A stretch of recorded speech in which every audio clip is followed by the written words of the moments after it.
alongside Team One on the red, and already that Olaf, that power pick, being removed by Fenerbahçe alongside the Kog'Maw and the Alistar. During the regular season, Forlan was 8-1 on that Olaf pick, and in the tiebreaker versus the Dire Wolves, it was a big part of why they were able to get that win. So 1907 Fenerbahçe is saying, you know what, we're just going to take it off the board. Meanwhile, Team One, they're actually attacking one of the weakest early game performers on the side of 1907 Fenerbahçe in Padden, already taking 2 AD carries away from the Turkish squad. And it looks like that Sivir could very well be left. Those are the only 3 AD carries that he's actually played, but you may expect something like a Kalista, given that they are on the red side. I have to see what Team One decides to do finally. It is the Galio from Fenerbahçe, but Padden has been a performer who struggles in lane, but when it gets to the late game, absolutely shreds through his opposite numbers. He has been the standout performer for Fenerbahçe when it comes to team fights later on. Kalista left open here because of the Rakan ban from Team One. Ooh, and it looks like 1907 Fenerbahçe are going to say, you know what, we will just pick that one up, and we're more than happy to take it. But remember,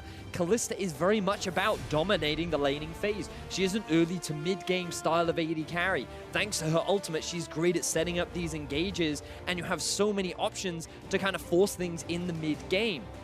But that's not what we've been seeing recently from this Fenerbahçe squad. They've been more about the mid to late game team fight. So I feel like Team One are challenging Fenerbahçe here, and they're going to see, let's see how well you can hold up in our 2v2. And it's something Team One do so well. They capitalize on their enemies' mistakes. So they're saying, here, we'll put you in a lane perhaps you're not as comfortable with and make you make those mistakes. They'll get the Sejuani for Forlan, a jungler that can work out early alongside the Lulu for RedBert. But bear in mind that the Jarvan has also been left available. I know that Thaldrin is more than happy to play this champion. He's always a big part of allowing the team to succeed. He really is a core strength or structure that allows the team or supports the team, allowing them to succeed in a lot of these later game fights. So I think Fenerbahçe right now, they're going to look to get themselves the comfort jungle pick for Crash. He's had a lot of great jungle steals, or Baron steals rather, on that Gragas. And I wouldn't be surprised now if they rounded things out with something like a Gragas, or maybe even a Thresh, which is a very good pick into the Lulu. Very good at catching the Lulu out. Fenerbahçe will go for the Morgana instead, though, trying to get rid of some of that CC chain. We have seen a few teams bringing out. Fnatic, especially yesterday, were very good at catching people out with that crowd control. Team One now have the choice to go towards an AD carry, or perhaps lock in a mid laner and then look for bans in that second phase. I wonder, because I'm very surprised right now that Jarvan has been left up for so long during the draft, but Team One are saying, you know what, we want to try and get a comfort pick for our mid laner. Bruiser, he did not have the best performance in this tournament so far. He felt pretty far behind when going up against Jensen especially. And now that he will be able to get that Syndra, very big power pick for him in the mid. A lot of setup as well in terms of the early game. But he is playing against a mid laner that has had a lot of focus on him, both through the regular split and through this play-in tournament. Frozen has been one of the key catalysts for Fenerbahçe, especially with Crash being his old teammate, trying to synergize alongside him. So now it looks like that Team One are just trying to take away some of the possible answers for Bruiser. And 1907 Fenerbahçe are going to do the opposite, saying like, oh, okay, we know what's pretty good into Kalista. We're going to ban away some of these AD carries. And a part of me feels like Team One have something special planned. I don't know what it is, Medic, but I just, based on the way the draft is going, I feel like they need to bring something special out, because Kalista is not the kind of champion you can let through. We saw what happens when you give it to a team like Cloud9 yesterday, and they very swiftly run away with the game. So given the strength of the champion in the current meta, you have to have something prepared. Might save it for the last pick. We might see it here. No top laners picked for either side. Xayah snuck all the way through as well, so she will be locked in for Team One. Has been one of the priority AD carries across the course of the split. But in terms of the 2v2, I don't think it's going to do a lot to be able to shut down this Kalista. When you look at things right now, 1907 Fenerbahçe definitely should have the advantage in terms of the matchup. But as we know, Padden is not known for his laning phase. He is not about dominating that 2 versus 2. So it's certainly going to be an exciting lane matchup to watch as Fenerbahçe round out with their final 2 picks. Getting the Maokai for Thaldrin is just a great pick for Fenerbahçe in general. He's played incredibly well on it, ganks that mid lane incredibly effectively, and now they've got their mid lane pick to finalize into the Syndra. Already LeBlanc and Orianna have been removed. We have seen Echoes picked into it before, but it's going to be the Taliyah for Fenerbahçe. So he's going more for the roaming style. Taliyah, very good at pretty much holding her own in any matchup, really. She doesn't really lose matchups, but at the same vein, she doesn't win them either. But what you do really want on Taliyah is pressure, because once you have pressure, it gives you the freedom to roam. Once you get that level 6, you have the ultimate, which makes it very easy to go from one lane to the other, cut off the escape routes of your opposition as well. And I think that's what Fenerbahçe is going to be looking for right now with the Kalista and the Taliyah. Early game playmaking on these side lanes, especially towards the bottom side of the map, seems very optimal. But with Team ONE eSports rounding things out with the Shen, it's going to make it harder for Fenerbahçe to try and force plays down in the bottom lane, because once he hits level 6, that Shen is primed and ready to turn those ganks in their favor. Both these teams have had pretty dominant performances in their own regions. Fenerbahçe winning the last split in Turkey with outstanding fashion, in all honesty. Team ONE doing the same in Brazil, upsetting a lot of fans who are supporting INTZ or Pain or even Red Canids, and they are the new upstart team from Brazil that are now challenging on the world stage. But neither of these teams have really shone too greatly in the playing stage. Fenerbahçe struggled at times against HKA, Team ONE struggled against Cloud9, and now is their opportunity to prove that they deserve to be amongst the last 16 at Worlds. I think both teams are happy with who they drew. From Team ONE eSports side, they're like, oh, we didn't get one from the big 3 regions. And from Fenerbahçe's aspect, they're looking at it from like, oh, okay, we actually got an opponent from one of the weakest performing groups. I think it's going to result in a really exciting matchup, because both teams are confident. Both teams have drafted very strong compositions, and it's all going to be about this early game from the side of Fenerbahçe. How well can they utilize this Kalista? Can they finally build themselves an advantage in the 2v2? Or will Forlan be the catalyst that allows Team ONE to get the early lead and win out against Fenerbahçe?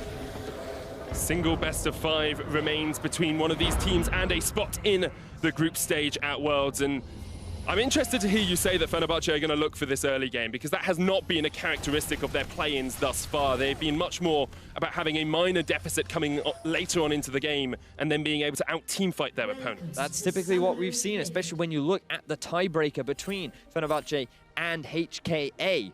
In the early game, HKA were dominant. They were destroying the 2 versus 2 down in the bottom lane. They had pressure in the mids. Everything was looking wonderful, but then they were not making the correct decisions in the mid-game, and Fenerbahçe were very quick to immediately punish them. Multiple times we saw them getting picks here and there, pushing their vision line even deeper, and then starting to group up as a 5-man unit where this team truly shines. Padden's positioning and teamfight execution is fantastic, and that's largely because of the amount of input that Thaldrin puts in for his team. He really is a pillar that allows players like Padden, like Frozen, to shine at the top and allow them to really stand out. But it's thanks to that backbone that he provides on these big tanks. So I'm excited to see this slight pivot from the side of Fenerbahçe and how Team ONE will be able to respond, because I do feel like they're pretty confident. They're saying, we don't think you can get an early game 2v2 lead, so we're going to pick something that scales better, especially with the Lulu, and we're going to bring it in team fights a little bit later on. And that hasn't always been characteristic of Team ONE. Thaldrin and Frozen are going to step forward here. They'll spot that these Razor Beaks are not being done and steal away a few of them for their own. Puts Forlan a little bit behind in this jungle, so he needs to be cautious with his pathing and react to the aggression put on by Fenerbahçe early on. I don't think he's going to be too upset about this, because by starting on the red, you typically want to go to walls and then down towards the blue. You can see from Team ONE eSports, they did put that ward in the river to anticipate a potential invade from the side of Fenerbahçe, but no invade coming out. Instead, it happened on the top side, and that will allow Crash to get his early level 2, along with getting his own Raptors and red. Now he's going to path towards the top, but already in this 2v2 lane, you can see Padden and Japone being forced back, and this was a little bit what we were talking about. This is why I had a few question marks around this Morgana, because champions like the Thresh often have a lot more power when it comes to utilizing the strengths of Kalista in the early game. Alongside that, Japone has the Ignite in the lane, so they're expecting to be able to win out this laning phase. Padden pushes forward a little bit as RedBert trades back onto him with the Glitter Lance, and this is something that Team ONE do well in that bottom lane. Absolut and RedBert, a great synergy between the two, but meanwhile Crash is coming up towards top. Vert will get himself away from Thaldrin, and Crash, as a jungler, obviously only substituted in to Fenerbahçe just before Worlds started. He used to play with Frozen on Longzhu, so there's a little bit of synergy there.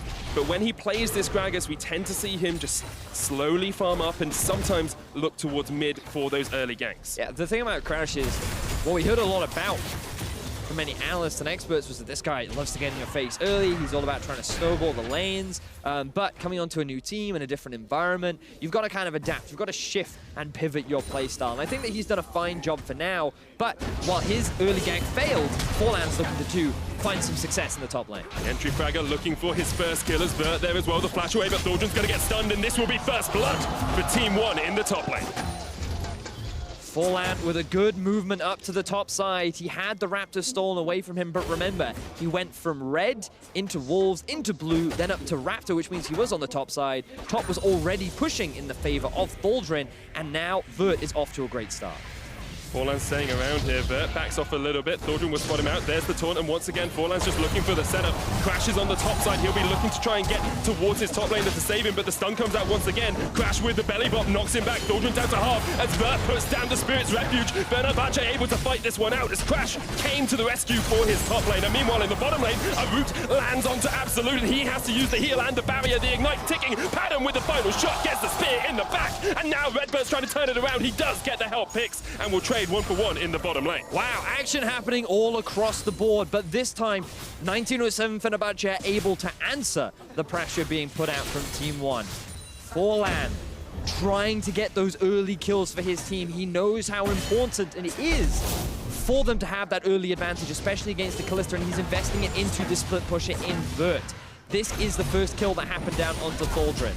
Successful gank. They get that early first blood onto the top lane split pusher that has given them a lot of success in the past. And while all this was happening, an engage happens down bot. Absolut getting a little bit too aggressive there, sitting in the minion wave for a very long time and really soaking up way too much damage than he should have. Unfortunately for Padden, this early game Lulu damage is surprisingly high.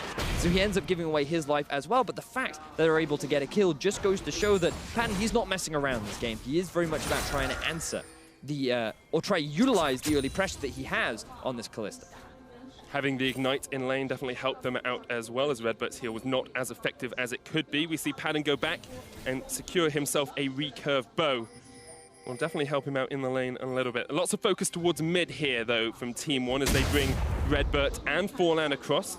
Crash is towards the bottom side of the map, perhaps eyeing up a gank on Absolut.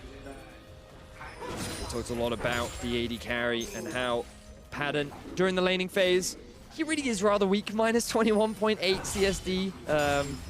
And this is the thing about Padden, he is very much a double-edged sword where during the laning phase, he's kind of like a wooden stick. He kind of hits you and it doesn't do much damage, but when it comes into team fights, he's kind of like Excalibur. There is no sword that matches its team fight prowess. And this is where he's really allowed to shine. We've talked a lot about how he has shifted this style and already he's doing great.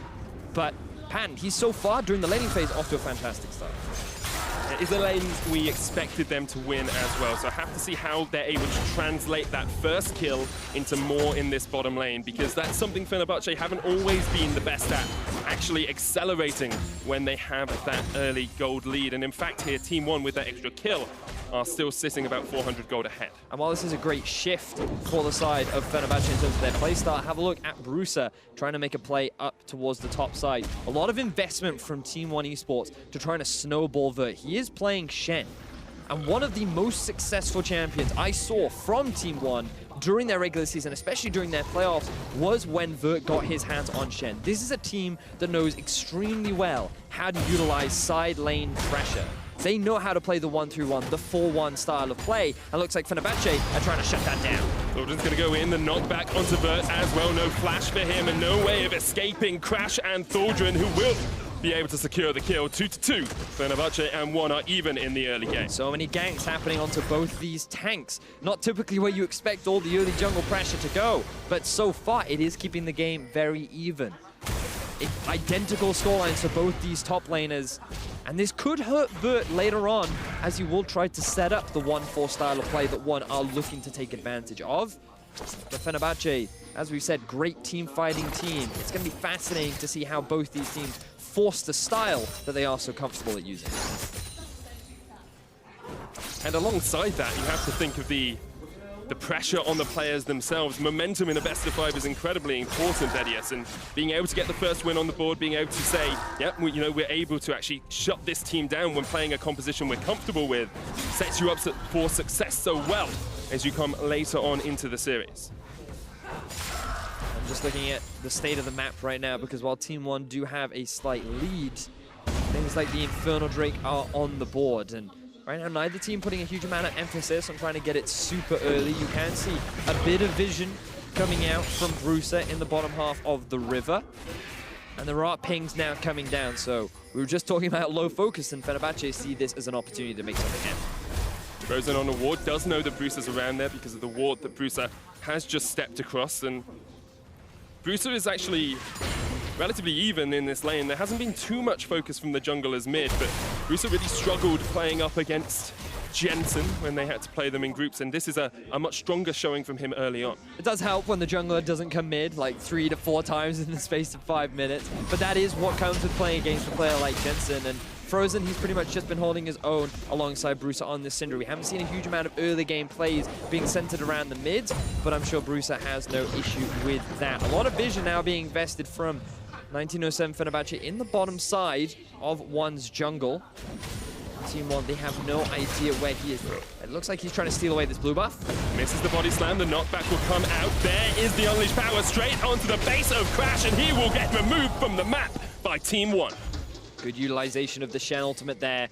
Just as Crash tries to get a punish onto Bruiser, they're able to instantly turn it around, demonstrating some familiarity with this Shen pick, instantly coming in, ready to save his mid laner and turn the fight in their favor. And it's the strength that we said Team One have. They capitalize on their enemies' mistakes. When they see someone out of position, they make the play, and now they're making the play for the Inferno. They secure it, but padden is not done. The TPs are going to join this fight as they look for the root. Thaldrin goes in onto RedBert. He's used the wild growth, but he will be the first to fall. Team One just looking to run away. They're accepting a kill and a blue buff in exchange for the Inferno. So this time round, Vert didn't have the Shen ultimate to save his teammate's life.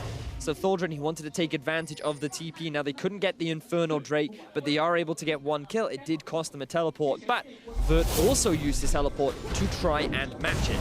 This is where the play all kicked off. And really, you have to criticize Crash for trying to make this play. He's not showing full respect towards the Shen ultimate. He thinks that he has enough damage with the element of surprise aspect that he and Frozen were ready, trying to get the collapse down, and they end up losing their life instead. So, arguably a bit of a misplay, a bit of over-eagerness on the side of Crash. Coming back down to that bottom lane where we saw padden have the advantage early on. He's got the kill in that last fight. He's now 20 CS up as well, and we want to start to see this translate into tower damage, into pressure on the rest of the map, because you have to use this Kalista while she spikes. Otherwise, as you get later on in the game, you will get outmatched by something like Xayah. But I think that just for padden as a whole, this is great in terms of confidence and also just for the team, because we know the 1907 Fenerbahçe are a great team fighting team. We know that they've been able to come from a deficit thanks to their ability to work as a 5-man unit. And Team One eSports threw out the challenge to padden and said, we don't think you can build an early game lead through your bottom lane. And they were the ones that ended up giving that early lead over thanks to a failed 2 versus 2. So padden, off to a great start. Likely going to transition this well, but it now matters about how well they can deal with the split-pushing Shen being played by Vert, because this is the style that Vert likes to use, as it looks like Fenerbahçe trying to set up a bit of a dive in the middle lane. And this is what Thaldrin likes to do. He's the pillar of the team, and he likes to get these ganks off. Flash straight into Crash. Bruiser knocked back. The seismic shove will spell his end. Fenerbahçe get the kill. Now Forlan's going to try and protect his tower a little bit as he forces Thaldrin back. The Sat Magic healing up, and Fenerbahçe will be able to get the kill in the dive. And this is why we call this man a pillar. He is the foundation of this team that sets up his carries for success. We saw this in the group stages against teams like HK and Rampage, where he would roam from the top lane and try and get his mid laner killed, using the Maokai, using the ultimate, and he's found success in the mid lane once again. And it's the timing with which he does it as well. He is the captain of the team, and he knows when those Stand Uniteds are up and when those teleports are up and when people can actually join that fight. It was superbly done by Fenerbahçe. They also secure first tower for the first time in the tournament, and they get a gold lead of about 2,000 here over Team One. So what we're basically saying is the Turkish representatives looking rather strong in their first game of this best of 5 series. Team One tried to challenge them, and Fenerbahçe are certainly answering the challenge. But now it's very much about how they transition it. Let's have a look back at how this play came about. Thaldrin, he just walked down. There was no vision on the side of Team One. You can see on your minimap, no wards on the top half of the map. it gave him the freedom to just walk straight through the jungle, set up the flank. The ultimate was used to force the flash out of Bruiser, but then Crash was there to cut off his escape. Beautiful mid lane dive that will also set them up nicely to work towards that mid lane tower after they've gotten their hands on that juicy tier 1 up top. Padden and Japone being rotated up towards the top side to try and shut down Vert in this split push. In fact, they're going in with the Fate's Call into the Soul Shackles. Vert flashes away, respect, but gets caught in the binding, puts down the Spirit's Refuge. Padden will still get the stacks from this, though, as he looks to dive. The Shen underneath the tower. And 13 minutes in, Padden is already 3-1. You have to question the decision-making there from Vert. The top laner goes missing for a long time. You've already lost your bottom tier 1. This swap should be expected. But instead, he overstays in the top lane. He also eats the binding from Japone. And now they're looking to lose this tier 1. Fortunately, Team 1 will get there just in time to defend it. But this bottom lane of 1907 Fenerbahçe are really stepping up in this first game.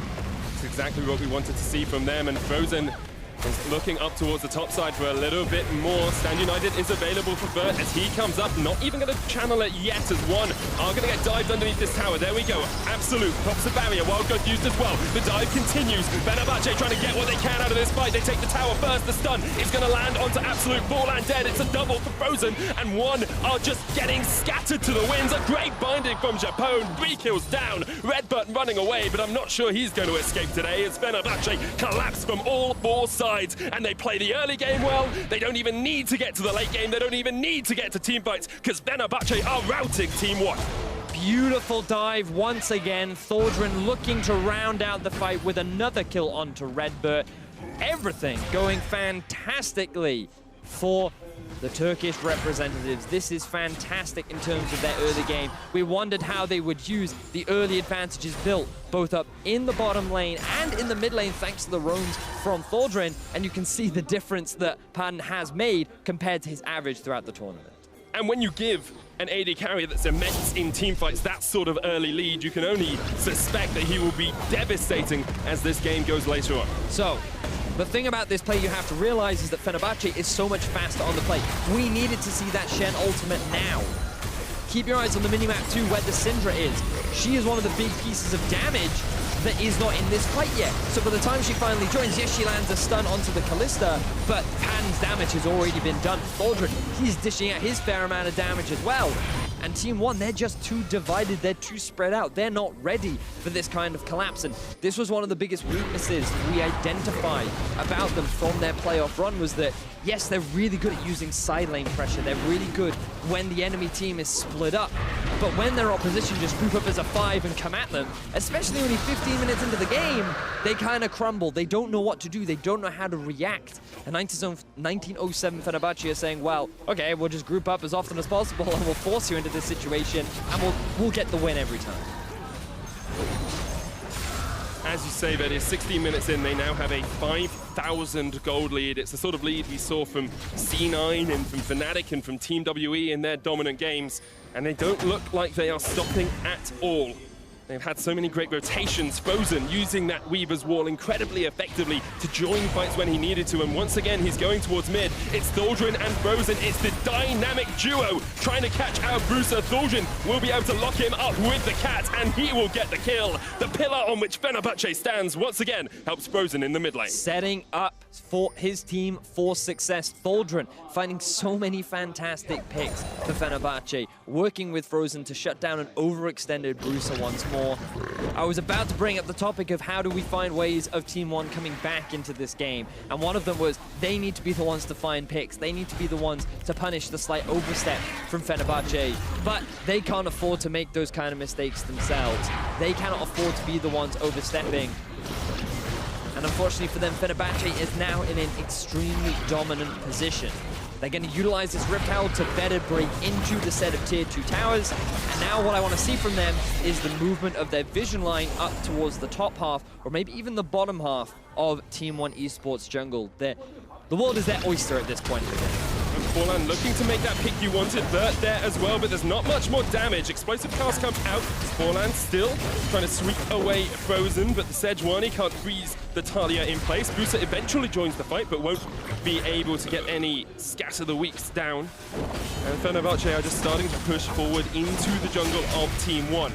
You have to question the decision-making here from Team 1, though. Why is the AD carry and support in the bottom lane when you have a Shen? They try to interrupt Crash and his spawning, but the black shield prevents the interrupt. They're able to get the Rift Hound out. He's still going to be at full health, too. Fenerbahçe, they are not taking their foot off the gas pedal. And one of the major worries we had for Fenerbahçe coming into this series was the synergy they had with Crash, because he is a new player, but you can see just from that play there that Japone and Crash and the rest of Fenerbahçe are on the same page. Oh, he's fine, he's fine. He's not going to go for it. Yeah, he's okay. They're going to go for the mid lane tower instead. Flank from Thaldrin. This is something we see him do so often. Get that Nature's Grasp off, look for the catch, perhaps onto Bruiser or onto Absolut, but good play from Team 1 to block the cats that were coming in to try and secure a lockdown. Also, a bit too early from Thaldrin. He saw minion wave already there, but then it instantly gets cleared out from Bruiser, so the ultimate was used to zone away Team 1 from the tower. But unfortunately, Fenerbahçe didn't have the minion wave to then commit to that objective once they were zoned off. Now they have a siege minion and plenty of damage down onto this tower. This should be an easy pickup for them. 5-0 in their favor right now. 1907, Fenerbahçe looking fantastic in this first game. Have to remember that Team 1 are a very young team as well. No player on this team above 20 years of age, and sometimes it just takes you a little bit of time to acclimatize to the stage you're on. Especially when you're playing a lane that you need to try and go even, or that you're calling your opponent out and saying, we don't think you can play as well as you proposition to do in draft.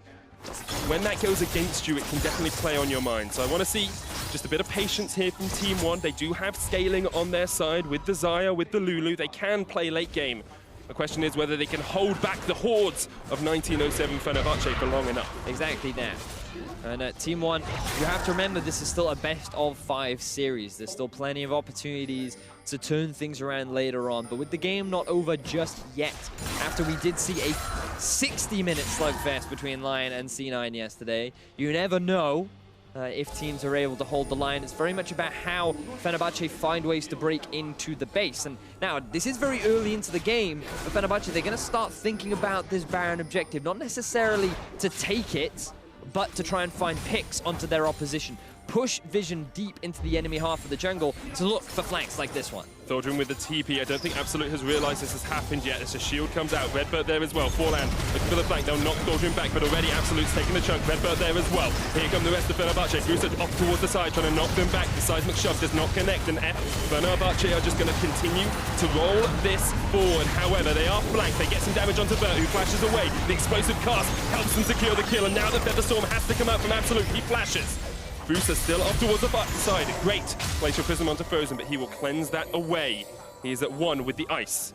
And now Fenerbahçe are looking to go towards that Baron. Now the jungler's still alive for Team 1. Fenerbahçe could only find a single kill onto Vert, and he still has teleport available. Fenerbahçe, they don't want to commit to the Baron though. They're still eyeing up those picks. Not quite a Weaver's Wall that locks in Team 1. Forlan's going to jump across the wall and bring Thaldrin with him, and now he's caught in the wrong place as RedBert comes across to try and help his jungler. If they can take down Forlan, Fenerbahçe can look for that Baron, but they're going for RedBert instead. Absolut pulled off towards the side as Thaldrin is that tank, is that shield that Fenerbahçe need when the going gets tough and when they're looking to close out games. This is much more of what they wanted. Frozen, the ultimate initially does not look good, but then Team 1 stick around too long. They do not want to give up all this pressure around the Baron, but because they overstay, 1907 Fenerbahçe go for the punish, and now they've got their eyes on this Baron with the Kalista, with the Gragas. They have everything they could need to shut down that objective. 22 minutes in, they have an 11,000 gold lead. It's just ticked over. It's 10,000 gold still at 22 minutes. 5 towers to none. 13 kills to 4, a Baron in their back pocket, and a 5-1 padden coming out from laning phase. Yeah, that's what I want to see. It's pretty good. It's pretty good if you are a Turkish fan. If you're a Brazilian fan, on the other hand, I'm sure you'll be thinking about how you adapt. You always have Marth on that substitute bench. If you need to bring him in, he has been perhaps slightly more consistent than Bruiser across the course of this tournament. But it also comes back to one of the... oh, yeah, we're going to have a quick look at that Weaver's War from Frozen. We have They wanted to let the Baron go, but they just couldn't quite do it. You can see Thaldrin, he's able to land the W down onto Forlan. The rest of the team goes for the collapse. RedBert, unfortunately, you can't really provide big enough shields to shut down 4 members, which means that multiple members end up dropping, and at Forlan looking for a pick. Gonna jump straight onto Frozen, the shield comes out, but it might be too little too late. Does manage to flash to safety. Bruiser had to flash for that as well, though, so it ends up being a summoner for summoner exchange. But Fenerbahçe, they still have the Baron. They've got their eyes on the bottom lane. But he's going to struggle to hold Thaldrin up in the top lane.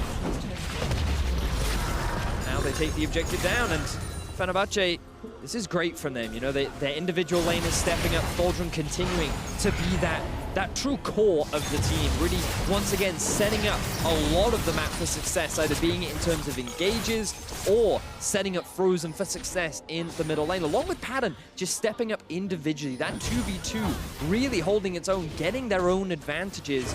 And because all of this came together, the already good strengths from Fenerbahçe combined with the new strengths we're now seeing from Fenerbahçe and Japone, this team is looking very convincing in this first game. Do still have to close it out. Fenerbahçe have the longest game time of any team in play-ins, and sometimes it's because they can't quite close out when they do have a lead. You see padden forced back there. They're trying to play up towards the top side as Thaldrin continues to push in, but Vert does have the teleport advantage and the stand united if a fight was to erupt. You've also got to respect the Team 1 composition as well. While they are certainly behind, there is a lot of instant burst and pick potential from the side of things like Syndra, from the Sejuani, from the taunt of the Shen. A lot of things you just have to show care towards, because when you have such a convincing lead, you don't want to make one of those silly mistakes and potentially throw it away. As now Thaldrin, you'd think he'd be in danger, but he's in his natural habitat. He is a tree of the jungle, of course. King of the jungle at the moment as well. No one really can step up to him.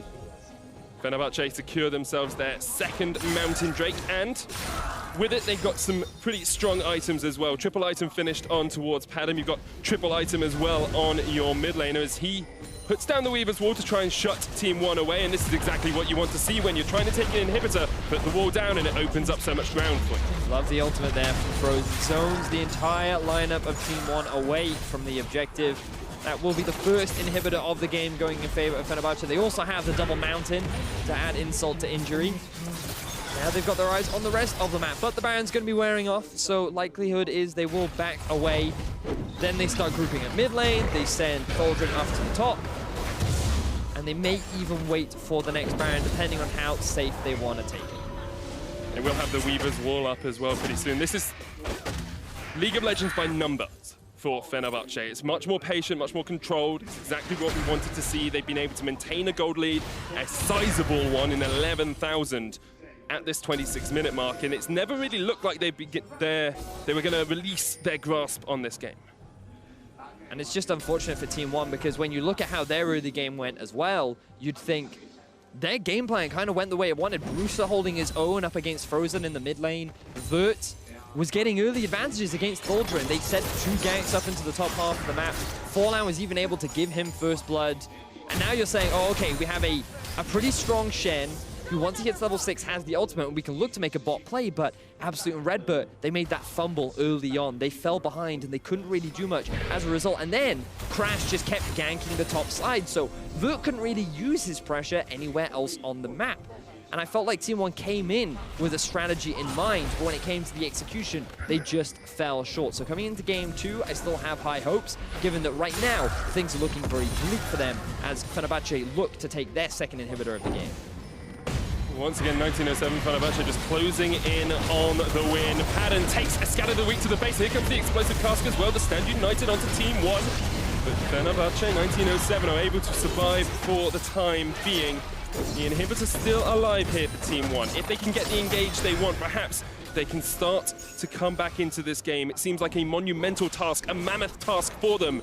But Team 1 have come from behind many a time before. Vert locked out towards the side. The inhibitor is being pressured by padden and Japone. A good finding is going to connect, and now we'll see Thaldrin stepping up to the front. Already, RedBert is just dead, and Fenerbahçe are going to push forward further and further. This will be their second inhibitor. They can just go mid, or perhaps they'll even look to push in this next wave. Keep your eyes on the bottom lane too. There's a big minion wave stacking up. There's a flash from Thaldrin. And the seismic shove just deleted and demolished. Team 1 lose a man, and now Fenerbahçe are going to look for the push. Vert jumps in, but there's just no damage at all from Team 1. 1907 Fenerbahçe are looking to clean this up. It will be a clean ace for them as they take down Absolut. They're going for the Nexus Towers, and they're going to be 1-0 up against Team 1. Very convincing game from 1907 Fenerbahçe eSports. 18-4 is the kill score with a 15,000 gold lead to round things out. And if you're a Turkish fan, this is exactly what you want to see. Fenerbahçe clean in the early game, clean in the mid game, and clean as they take down the Nexus to go 1-0 ahead. So clean, I can see my reflection in the medic. Very good execution all throughout. Have to bring my eyes once again back to Thaldrin. This guy, he just seems to be such a big catalyst for the team, whether it be engages, whether it be roams, whether it be just providing utility and protection for his team. He is one of the standout players for me, alongside Padden, who really just did step up during the laning phase, getting those 2v2 kills, bringing that early pressure to the rest of the map, and demonstrating that, you know what, we can win laning phase. Yes, we didn't have a great performance during group stages, but we had a tough group. We often pick losing matchups, and now, once you give us the ability to win those matchups with a champion like Kalista, things get a little bit rough for you. And the question is for Team 1, how do they change? How do they adapt coming into that next game? Because they do have strengths. We've seen their pick potential can work, their ability to capitalize on enemies' mistakes. Well, to hear how 1907 Fenerbahçe picked up the first win of the series, let's hand it over to Dracos and the analysts. Thank you very much, Medic. A strong initial showing from 1907 Fenerbahçe coming in. It was pretty close, it felt like, early on, but they honestly just smashed it from the mid-game. And I think I understand what ONE eSports is looking for here with the draft. They banned the Cog Trist. They're saying Padden is only good late game. Let's force him to put the priority on this early game champion, and if he plays it, he shouldn't do well on it. And if he doesn't play it, we'll take it in the second rotation. Then we'll have something to beat him even harder in lane.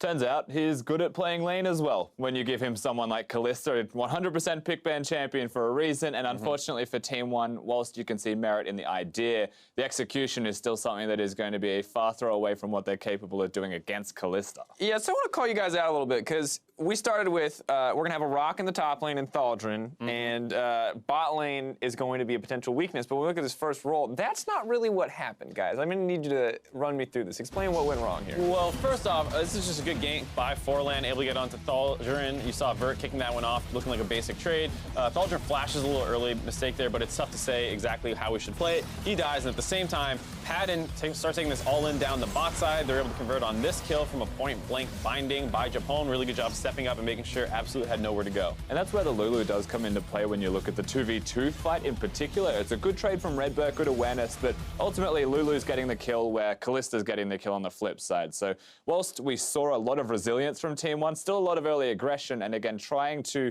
utilize their team composition and their strategies against 1907 Fenerbahçe, it didn't really happen in the end because it was still matched. And that's really scary, because I feel like if you're on the side of Team 1 eSports and you're like, hey, we can attack the bottom lane after this game, you're significantly less confident in that strategy. Yeah, because Padden ends up at 10 minutes, plus 12 CSD, at 15 minutes, plus 25, ends up using that Kalista pick to smash. The one thing that did work out decently well against FB was the fact that they attack the top lane. They kill Thaldrin, which is something we haven't seen a ton of, so maybe if they go for their more aggressive top lane picks, things like that Trundle, Mundo, Camille, Gnar, who knows what, if you start converting these kills topside, it actually gets a much bigger lead than just a Shen kill. Yeah, and that's ultimately the biggest problem that you're looking at, is that they have a Shen and they were ganking for the top lane, when realistically you bring that champion Sejuani down to the bottom lane to gank for Team 1. Maybe the kills are more successful, maybe you do shut the Kalista down, and that looks a little bit better for your win conditions as a team, not getting the Shen going against a Maokai. Now, the other thing I want to look at is the mid lane before we go any further in the game, because we talked about Bruiser, we talked about Marth, but it didn't feel like a bad game, right? It just felt like, but I also didn't feel a ton of impact. It is not like Syndra hard carried. Would we have expected Marth to smash lane? What is the actual difference here? For me, it kind of felt like, if you look at his play, there were some minor mistakes, missing his Ws, missing his stuns, some combos not going out quite right, but it still feels like Bruiser's not as high on the tier list as Marth is, so I'd rather see him a little bit more, but I have a hard time pinning this game specifically on Bruiser. Yeah, Bruiser played adequately, but that's not the kind of adequate that wins you games. You want to see what Marth's doing more, which is leaving lane. And quite simply, that's what Frozen was doing literally everywhere. That guy was all over Summoner's Rift, quick to react, quick to the jump, always there before Bruiser. And it's good that you bring that up, because when we take a look at our next replay brought to you by Acer Predator, you can see what happens when this team is freed up to move around the map.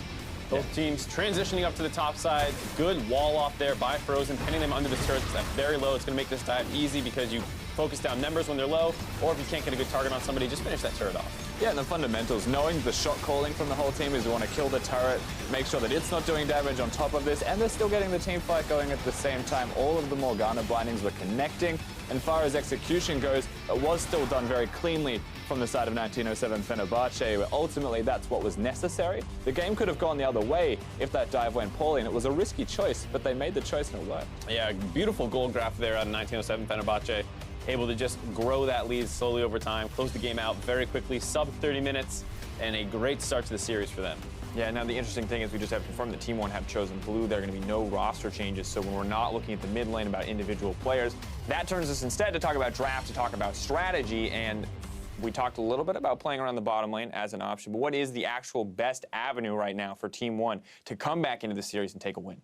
For me, I just don't think going bot lane the way they did is quite right. I mean, I understand what they're trying to do, leaving up the Kalista, but your bot lane is not like a huge pressure point either. You saw that Absolut had a negative 14 CSD, so it wasn't like, oh, well, he's doing good, and then Padden's doing bad. So you went for this weird strategy trying to play around the bot lane, and it didn't work out. I would rather see more resources invested up in the top side. Yeah, drafting specifically, I wouldn't say the AD carry ban should be the exact same. Things should change there. The big one that I have to look at, though, is towards the middle lane. I honestly just believe that Frozen was able to hard carry in this game with his performance as an individual. And when you look at the comparison between the mid laners, Bruiser needs to stop him from roaming around, stop him from being able to get around and make plays. Well, you can get rid of Taliyah instead of doing all of that in the first place. So perhaps instead of the Tristana ban, just get rid of Taliyah. Yeah, they got rid of Ori and LeBlanc. I mean, Frozen has a really deep champion pool. It does feel a little weird to throw so many bans at him, but it does feel like, just generally speaking, 1907 Fenerbahçe have a lot of different things that they can play across the board. Yeah. Feels difficult for one to find a way to ban them out. When it comes to strategy in a best of five, when you're the winning team, when you're Fenerbahçe, is there really any pressure on you to change anything? Of course, you're now going to be side swap, but outside of that,